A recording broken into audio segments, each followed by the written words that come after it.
여기에 패스마스터 윤정환 감독이 이강인 선수를 어떻게 생각하는지 이야기한 내용이 재조명되고 있습니다. 이강인 선수는 현대 축구에서 부족한 플레이메이 커드를 대체하며 독특한 선수로 주목받고 있다고 생각합니다. 대표팀 경기에서 그를 처음 봤을 때 그의 훌륭한 플레이에 감탄하며 놀랐습니다. 이강인 선수는 어려운 패스를 손쉽게 주어 경기를 컨트롤하며 멋진 플레이를 보여줬습니다.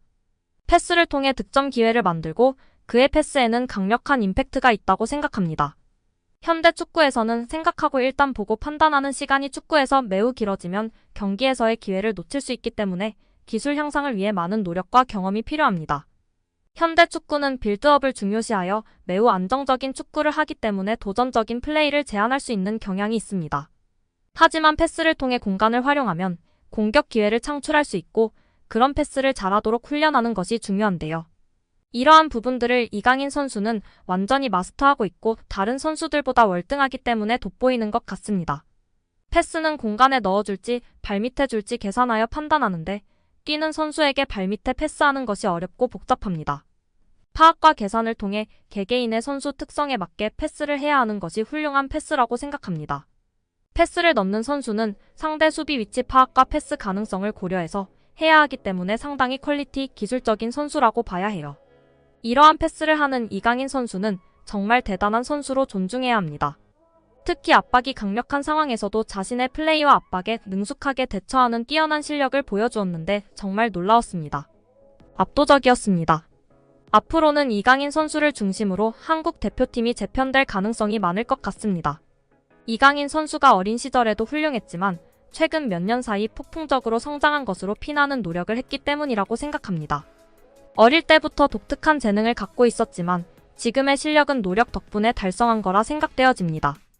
피지컬적으로도 성숙해져서 속도, 수비, 피지컬 등에서 큰 발전을 이루었습니다.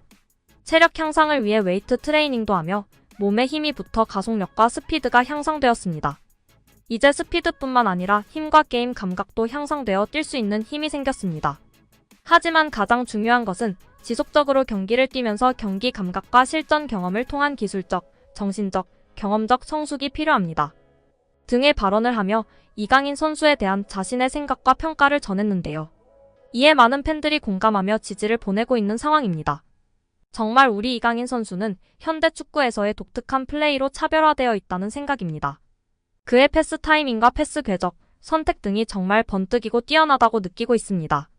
최용수 감독은 이강인에 대해 걸출한 대단한 물건이라고 했습니다. 현역 시절과 비교했을 때 비슷한 선수를 찾아달라는 질문에 최 감독은 내 시절에는 그러한 선수가 없었다. 굳이 찾자면 고종수, 윤정환, 일본의 나카무라 슌스케를 들 수 있다며 안정감 있게 경기 운영을 하는 면이 닮았다고 밝히며 화제가 되기도 했습니다. 윤정환 감독은 이강인에 대해 제대로 경기를 본 것은 국가대표팀 경기가 처음이었다. 엄청난 퍼포먼스였다. 경기장 모든 선수를 통틀어 이강인밖에 보이질 않았다. 고 발언했습니다. 이전의 패스마스터로서 이강인의 패스에 대한 평가 질문에는 현역의 나보다 나은 것 같다. 패스는 노력이 아닌 감각과 재능이다라고 발언하기도 했습니다. 여기에 이강인의 활약에 고무된 김도훈 감독은 공개적인 자리에서 특급 칭찬을 날리며 화제가 되고 있습니다. 지난 9일 김 감독은 국내 매체와의 인터뷰에서 이강인의 이름을 직접 언급했습니다. 김 감독은 이강인은 솔직히 계속 칭찬을 해줘야 하는 선수라며 축구 선수로는 최고의 테크니션이라고 생각한다라고 말했습니다. 이어 오른발, 왼발 가리지 않고 모든 플레이가 탁월하다라며 메시가 뛰는 모습을 보는 것만으로도 영광이라고 느낀 적이 있는데 이강인 그리고 손흥민 역시 동시대에 볼 수 있다는 게 자랑스럽다라고 덧붙였습니다. 그러면서 이강인이 마음적으로 힘든 부분이 많았기에 우리가 그를 보호하고 보듬어줘야 한다라고 강조하며 팬들의 공감과 지지를 받고 있습니다.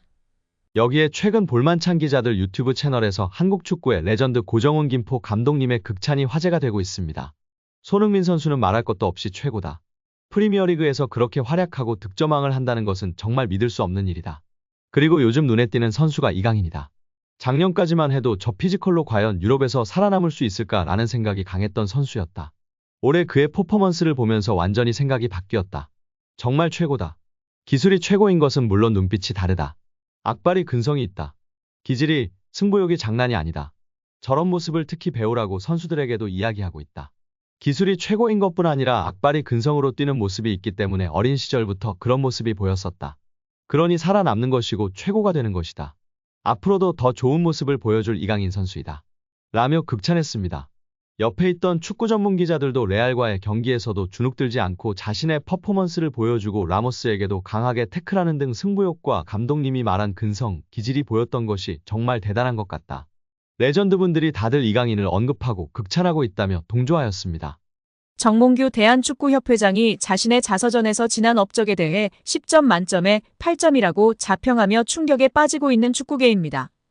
정 회장은 지난 26일 발간된 자서전 축구의 시대 정몽규 축구 30년에서 12년 동안 대한축구협회장으로 일하면서 여러 가지 논란에 휩싸였다.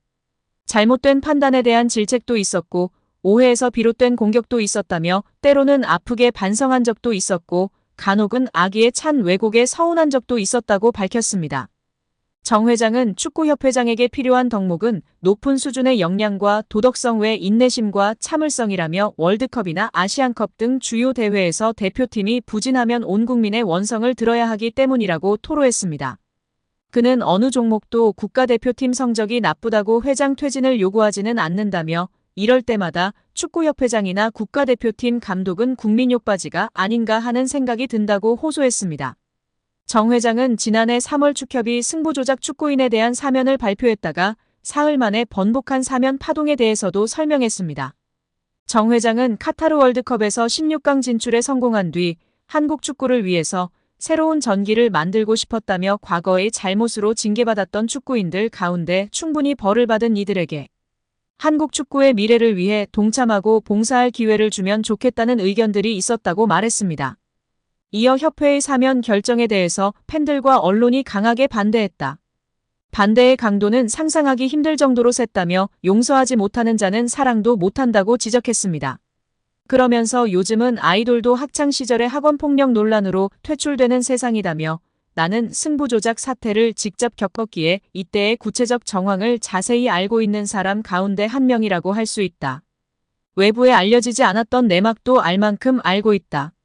이런 사건의 성격상 완전한 적발과 척결은 있기 힘들다고 주장했습니다. 정 회장은 승부조작을 한 선수들을 축구계에서 단절시키는 것만으로 어른들의 책임을 다했다고 하는 것은 위선적 측면이 있었다며 결과적으로 사면심사위원회의 판단과 일반 팬들의 눈높이에 큰 차이가 있었다. 사면을 고민했던 진위를 제대로 전달하지 못한 아쉬움이 있다고 했습니다. 정 회장은 또 누군가 내 임기 도중 이뤄냈던 업적에 대해 점수를 매겨보라고 한다면 10점 만점에 8점 정도는 된다고 대답하고 싶다며 나는 점수에 상당히 박한 편이라 내가 8점이라고 하면 상당히 높은 점수라고 평가했습니다. 이 소식이 전해지자 축구팬들은 뒷목을 잡고 쓰러지기 일보 직전인 상황입니다. 클린스만도 혼자 딴 세상에서 저도 웃고 이상한 소리만 하더니 역시 클린스만을 낙하산으로 뽑은 정몽규 아니랄까봐 혼자만의 세상에서 말도 안 되는 자평을 하고 있습니다. 특히 객관적인 절차를 무시하고 적절히 대표팀 감독을 선임하지 않은 것에 대한 문제인식이 전혀 없어 더욱 울화통이 터지고 있습니다. 문체부 감사와 국민청원의 심판을 받아야 하며 사과할 것이 아니라 진정한 사과는 사퇴입니다.